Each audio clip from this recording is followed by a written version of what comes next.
very much interested in the situation in Bangladesh, and we are very happy that you are working in an organization that has been so much supportive women and girls and their rights and advocacy campaigning. We are very much sensitive from the very beginning and still. So if you look at our organization, that most of the senior management people and the program heads still are women. Still we are, and the women we are encouraging the young women professionals to build their career with us. For the development issue from the very beginning, gender and women is one of the important part, because gender issue and gender sensitiveness and women empowerment and doing the activities and project for the women is one of our mandate. So whatever we do, whatever program we do, women is it's kind of women issue is kind of cross-cutting thing for our program. Yeah. So give us some examples of the first campaigns, for example, that you have done. We started actually, what should I say, that breaking the ice on adolescent sexual and reproductive health issues, focusing on the adolescent girls basically.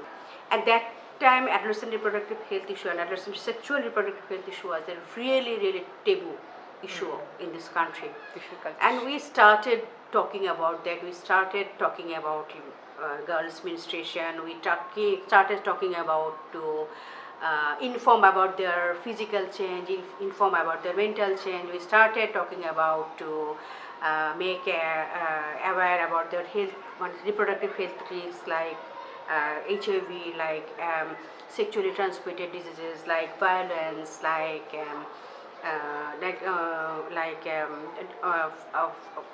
well-being of girls, this kind of thing. And also we started, that still in Bangladesh,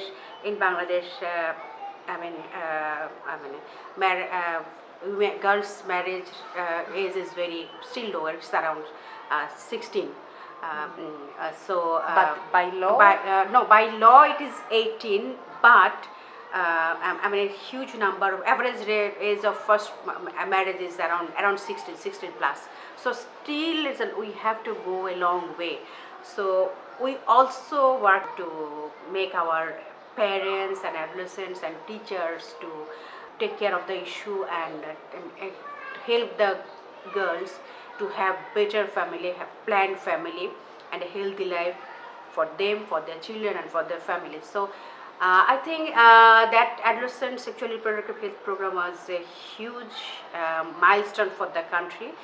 We developed and implemented a very comprehensive, it was a more than 4 years campaign for the whole nation, on mass media, life skills workshops for more than around 10,000 kids. And we developed a package we called Know Yourself Adolescent Reproductive Health Package. That package was used and distributed on more than 4 million in the country that time. It was a huge thing. So at the same time, we developed the capacity of the other organizations. So we had a number of thematic NGOs in this country. So we bring them together. We mobilize them to work on adolescent health issue. We developed trainers, and we developed their management capacity by our sub-grant. So nowadays, I can say that it is in 2019, and adolescent reproductive health issue or adolescent sexual reproductive health issue is not at all a taboo issue in this country. People can speak. People can teachers are taking it easily. Parents are taking it easily. It is not at all a taboo issue. Adolescents are learning, they are having opportunity, they are also speaking. So and a number of organizations are working, even government Ministry of Health and Family Welfare has taken it as an important component in their service. Great. So in that case, I feel good that when the program was started in this country, that time I could contribute in that period. And that time I worked as me and my organization that we worked as the There was a kind of national advisory committee for this country for adolescent reproductive health issue, and I feel good that I had the opportunity to work as that on that committee. So there is big progress on the health. Yeah, there's a big progress and big change. You can see that even in the school and in formal and non-formal school, people are talking about that, and teachers are sharing the ideas. Great. So it's inside education. And also about the early marriages, the percentage, there is progress also in the, are there less early weddings now? No, it's progressing. It's progressing definitely because of there are many other issues, because you know that education rate is getting higher, literacy rate is getting higher, women employment is, women are having more opportunity to have the jobs. So it's a big shift in the society, big shift in the development process in the country. Wow, great. And regarding the violence against women, domestic or outside or in the work, this is a global problem. It's actually everywhere. There is no difference in religion or in countries or in financial situation. Mm-hmm. We heard recently this case of this girl that was burned because she spoke about her sexual harassment. Tell us about this case. What happened after that? There are many cases like this in the other part of the country or other part of the world. It gets, buried, and the victim don't get the justice.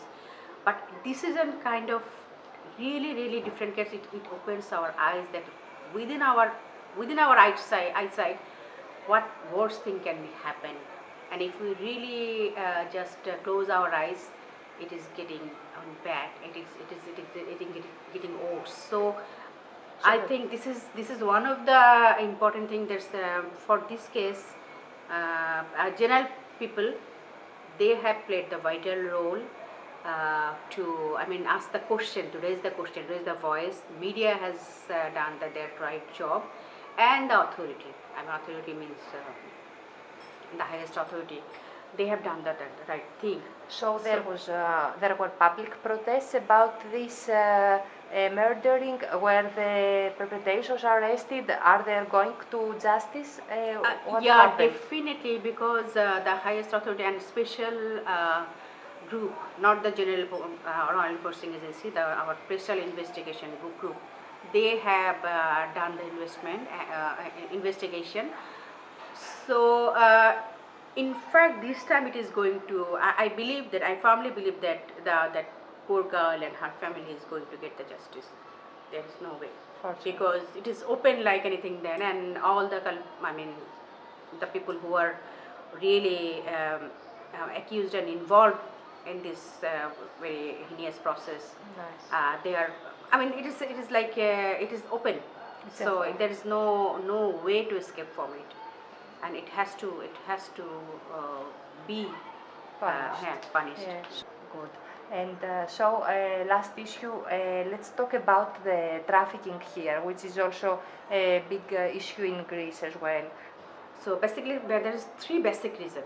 One is the traffickers allure because of showing the good hope for good job. So especially for girls, which is love affairs or marriage or something like that, and sometimes for children. In case of children, most often we see that they are allured for any kind of you will get this one, or let us go with walk over there, or let's roam around, something like that.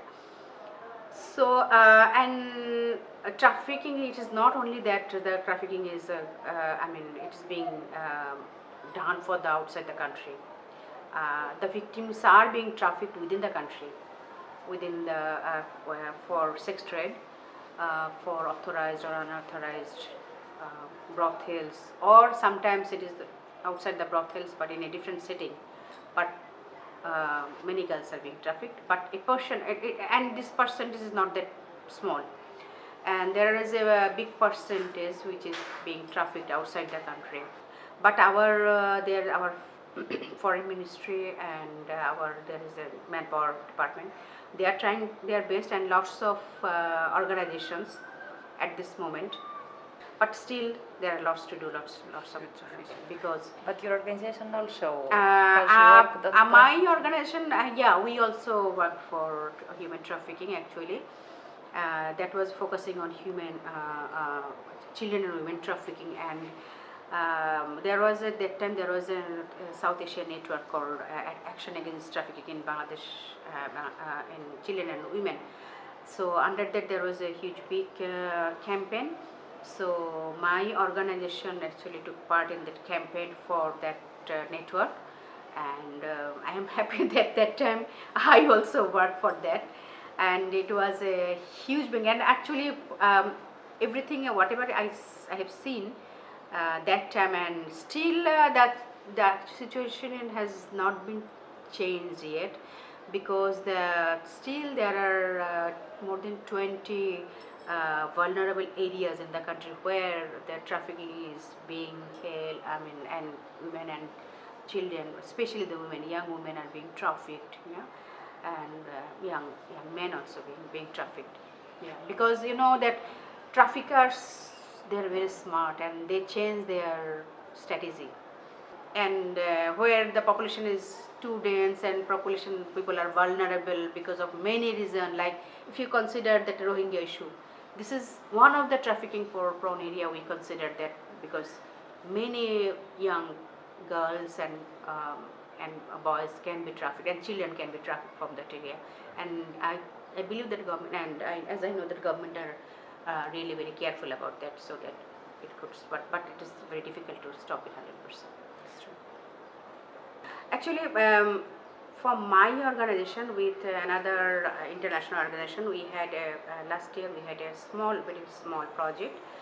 So for developing some communication materials on this issue for the Rohingyas. So there we tried to say that okay, to be cautious and not to be allured and decide. Yeah. Thank you so much for sharing these important issues to us. Yeah. And keep strong and continue the good work. Thank you really Thank much. you We very much. appreciate Yeah. everything you do. It was my pleasure to talking to you.